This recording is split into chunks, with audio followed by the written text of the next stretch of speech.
Lynn Rios with Fleetistics. I'm here with Darryl Arnold, who is on our dev team, and we're going to talk a little bit about how the cell carriers have changed and how that affects how your GPS tracking devices work.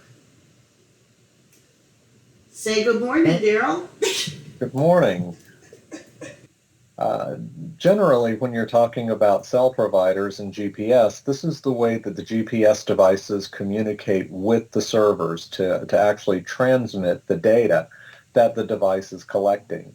And, in the past, when it came to cell providers, there were different protocols. Verizon was a CDMA company. Sprint was a CDMA company, and AT&T and T-Mo were GSM companies. And today, we really don't have that differentiation, but each of the carriers has their own bands within the GSM. So everybody knows, which carriers work within their area. Carriers are very, very regional. In certain areas of South Texas, there are problems with various carriers that there's disconnects and they just don't cover very well.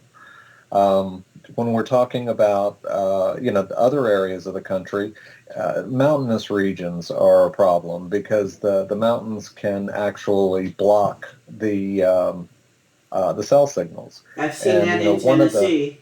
Exactly. Yeah. Another area that we've encountered problems are in Pennsylvania between Pittsburgh and Philadelphia. There are some carriers that do better in that region. Recently we run into a situation where one of the carriers isn't maintaining connectivity with the devices long enough to be able to download files.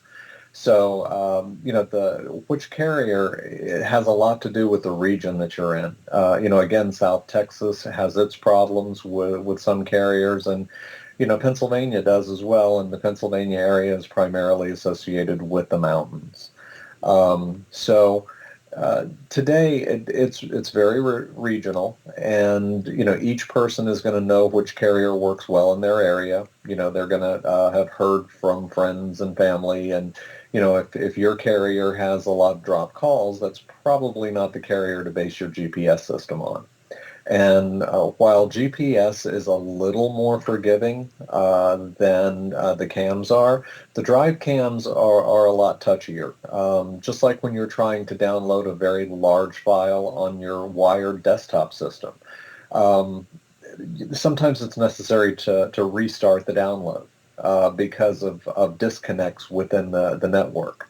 Well, the same thing happens with cell and when you're on a drive cam. Drive cams generate video, which are larger files, and the larger the file, the bigger the challenge is in getting a good clean download. And sometimes it's necessary to restart the download multiple times. That's really nothing wrong with the system, and it's definitely nothing wrong with the CAM system. It's a matter of the network that the devices are communicating on. Mm-hmm. So, generally, it's a good idea to, when choosing a carrier, to make sure that the carrier is strong in your area. And also, just because you don't get dropped calls doesn't mean that your data connection is good. There's two different connections within the cell service. The voice goes across one connection and the data goes across another. It's possible to have good voice connectivity, but your data connectivity is not quite so great. So, pay attention to your smartphone. If you find that when you're trying to do anything on the smartphone associated with moving files or transferring data, if you have to try it several times, you probably want to try a different carrier for your GPS or CAM system. That all makes perfect sense. Thank you so much, Darryl, for your time. You have a wonderful day. And you as well. If you enjoyed today's video, be sure to like and share our channel with your friends.